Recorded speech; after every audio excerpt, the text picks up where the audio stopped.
Hello everyone, I am Surrender the Awesome and I'm back, and I'm ready to look at some more Insane Parents. But before I get started, make sure to like, comment, subscribe, and if I can't convince you, perhaps this picture of my kitten will convince you. And random fact about my cat society is that all purchases made by the people are on the government's dime. And also before I get started, don't forget to check out my other channel, Surrender Reviews, where I do video game, movie, and show reviews, and I'll leave a link in the description down below. And without further ado, let's get into this! So his first post here says, my mom's response to my therapist writing a note that said I shouldn't be working this week. And OP goes on to say, I tried to take a second day off of work this week, and this was response on Tuesday after sending the letter my therapist wrote for me. They then proceed to wake me up at 6:30 in the morning and threaten me with making some changes, which included cutting off my internet access, my only way to talk to my boyfriend and support networks. And they said that they would kick me out if I got fired over this. My Adderall withdrawal was to the point that my therapist said I sounded like my mental health had regressed years, and I was sick with a sore throat and a migraine as well. But because I didn't have a fever or vomiting, I wasn't sick. Putting my plans to leave into overdrive now, even if my job doesn't pay much. Oh, and for a bit more context, I have over 100 hours of sick leave because of this kinds of mental health issues. Well, this should be interesting. And this person here says, so basically you're not going to be working? I am done, Rochelle.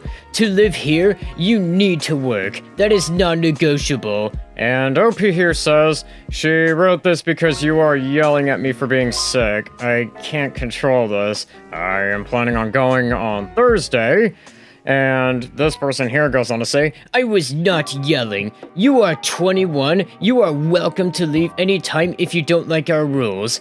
We have been extremely patient with all of this. Your autism and depression are not a crutch of excuses.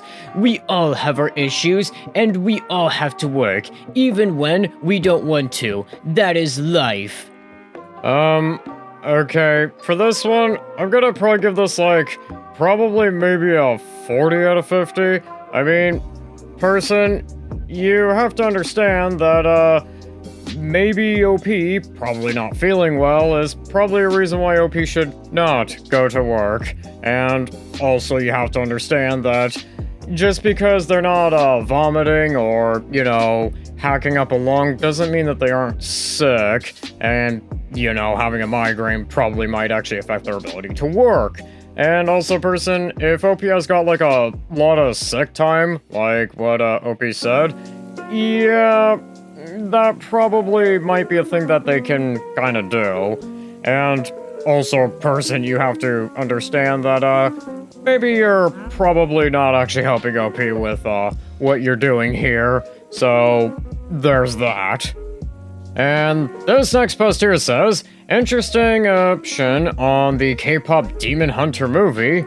And this person here says, I realize this is a very unhot and unpopular take, but it is another hill I am willing to die on alone.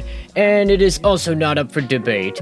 Argue with your mama, defend yourself to someone who cares. My 6-year-old and almost 3-year-old will not be watching K-pop Demon Hunters anytime soon. Y'all wonder why children are so desensitized to the world and so mature before they should be. Well, it's not like the news cycle's really doing anything to help with that, with all the stuff we get to see. Anyways, this person here goes on to say, then expose them to the very real topics like this with no second thought, just because a few very good tunes.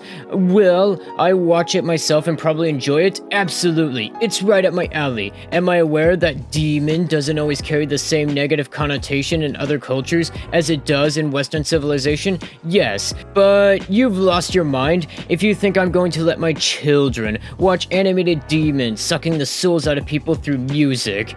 That is too real for me. I have seen and experienced too much, and it is a hard but no for me.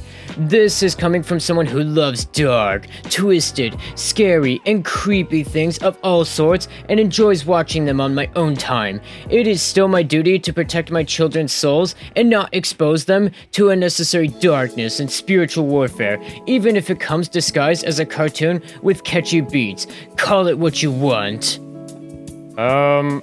Okay, this is kind of giving, real 90s, D&D Harry Potter, moral panic vibes.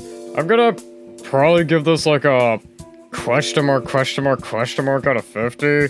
I don't really know what to say about this, other than what I've said. This one is, I guess, not the worst I've seen.